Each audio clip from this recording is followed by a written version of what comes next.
This was something I would not have expected would happen when this was first announced, but that is Josh Berry going to Stewart-Haas Racing. But before I talk about that, I want to give a shout out to the company, which is a group of fans of Dave Rothenberg and Rick DiPietro, which is a radio show on ESPN New York 98.7 FM.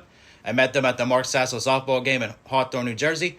The leader, Lonnie, he's in charge, met him as well. And thanks to them, I met New Jersey Devils legend Ken Danico and Dan Grasso, also of ESPN New York. Shout out to all of them. And also, shout out to Don LaGreca, who I saw again. And I finally met Peter Rosenberg as well. So shout out to them as well there. That was a pretty cool event for sure. And let's get into it, as Josh Berry will be driving the Ford for Stewart-Haas Racing in 2024.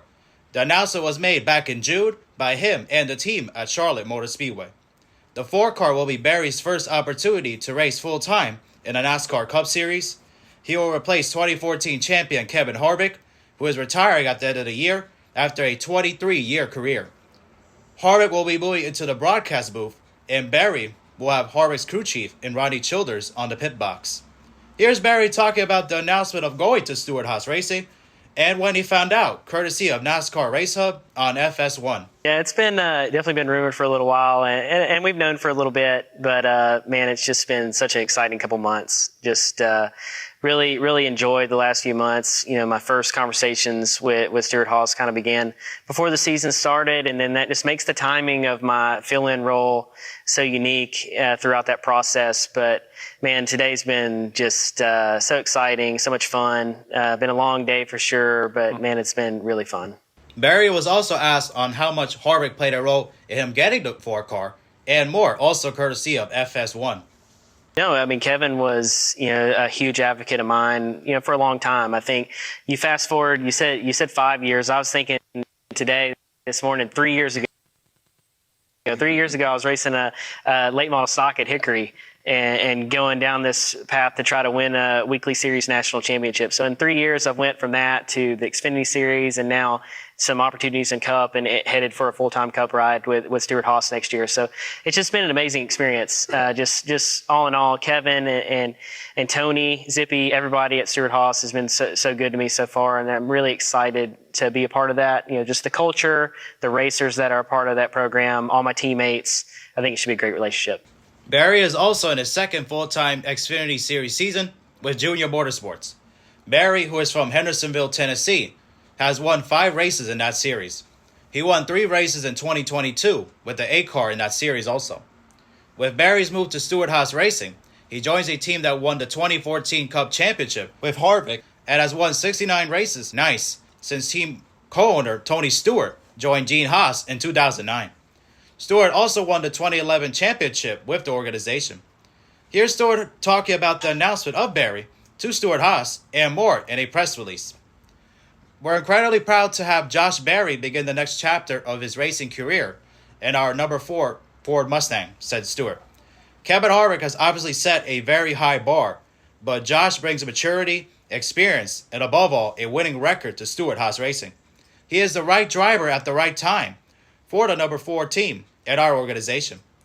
The longtime late model driver also filled in for 2 Hendrick Motorsports drivers during the 2023 Cup Series season.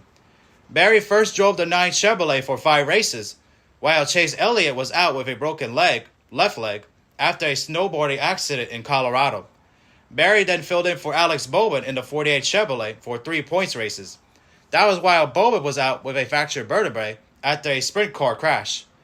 Berry also raced at North Wilkesboro Speedway, in which he won the All-Star Open and advanced to the All-Star race for the first time as a result of that win. Berry finished a career best in second at Richmond Raceway while filling in for Elliott on April 2nd. Berry drove the 48 car at Dover Motor Speedway, Kansas Speedway, and Darlington Raceway. Berry finished 10th at Dover. Berry has also driven the 42 car for Legacy Motor Club in place of Noah Gragson, who was suspended for liking a George Floyd meme on Twitter, or X. Gragson won't be back with the team either. Berry drove the 42 car at Michigan International Speedway and Daytona International Speedway. Berry's best finish with the team was 22nd at Daytona, respectively. Here's Stewart-Haas's team competition officer Greg Zipadelli talking about Berry coming to Stewart-Haas also and more. Josh Berry has proven himself in the Xfinity Series, and this year showed how quickly he can adapt to the cars and the level of competition in the NASCAR Cup Series, said Zipadelli. He'll be a rookie in our race car next year, but he drives like a veteran. He puts in the work to ensure that he's always ready for the opportunities that come his way, and we're very happy that his next opportunity is with Stewart-Haas Racing. Barry is a very well-known late model driver who first joined Junior Motorsports in 2010. According to the team's website, he got his 100th win with JRM in the Thanksgiving Classic at Southern National Motorsports Park on November 27, 2022. The most significant of those wins came at Martinsville Speedway in the Valley Star Credit Union 300. That race is the most prestigious in late model racing. Here's Harvick talking about Barry's journey from driving late models to up the NASCAR ranks and more. Late model racing is where I came from, and I think it's the best place to learn and prepare to eventually race in a NASCAR Cup Series, said Harvick, who also co-owns the car's late model stock tour. Josh is a really good example, and probably the best and most recent example of applying all that he's learned in late models to what he's doing in the Xfinity Series. Here's more from Harvick. Winning the car's late model stock tour championship and a NASCAR Weekly Racing Series championship in 2020 requires a lot of skill and an equal amount of determination. Josh did both and won a lot of races along the way.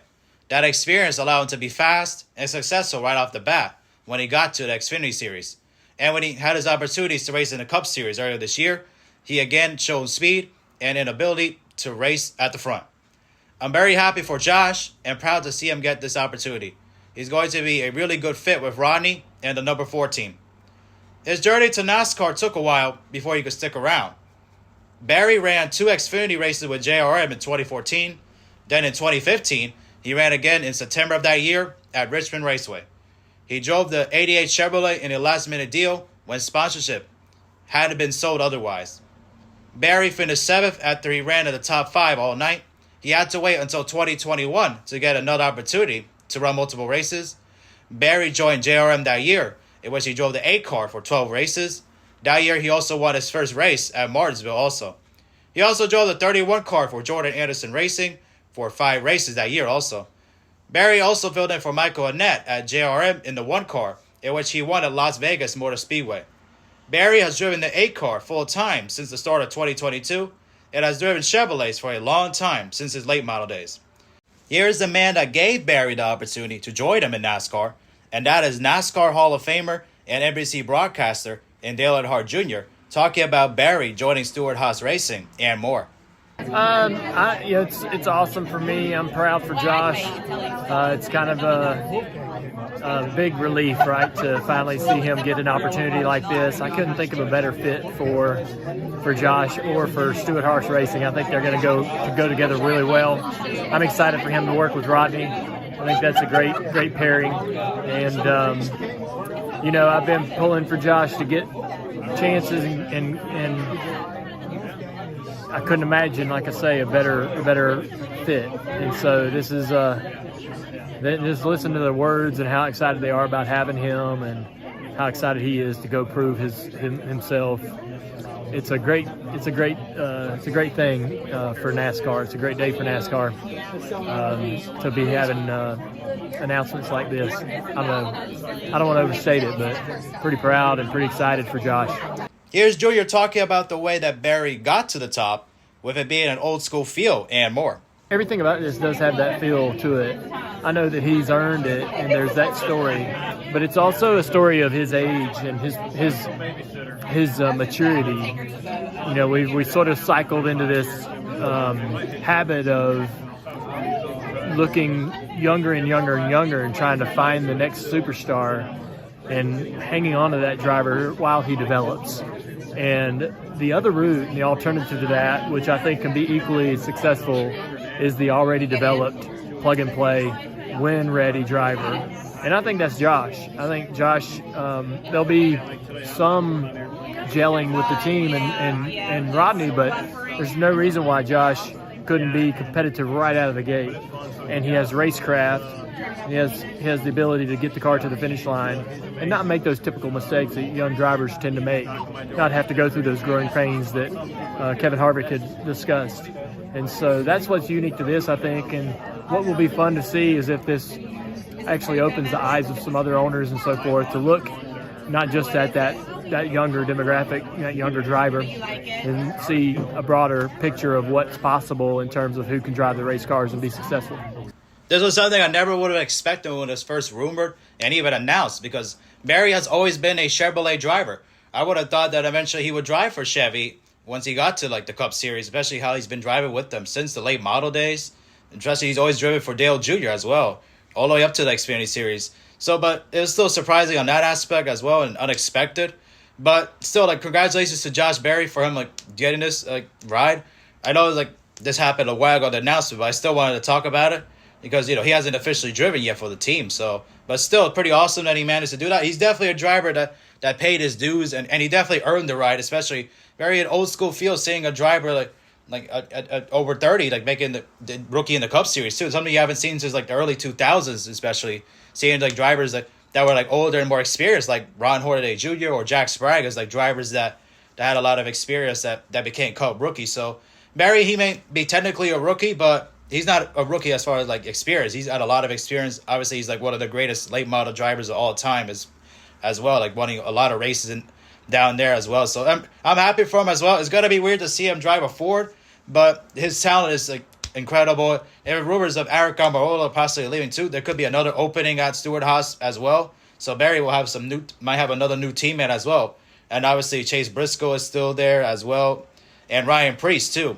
Glad Ryan Preece is okay after that scary crash at Daytona, by the way. But yeah, definitely gonna have some more experience there as well, than in the Cup Series. So they definitely understood why like, Tony Stewart and Gene Haas went with like him as well, like with Barry, and especially Harvick having influence as well. And it's pretty cool to be able to see like drivers like this like happen, like, you know, with more experience to become rookies in the Cup Series, because it used to be a common thing like back in the day, like in the 80s and 90s especially, and like I said, even a little bit in 2000, we saw like drivers with experience. You didn't see a lot of young drivers like debut in the Cup Series at that time, like Jeff Gordon.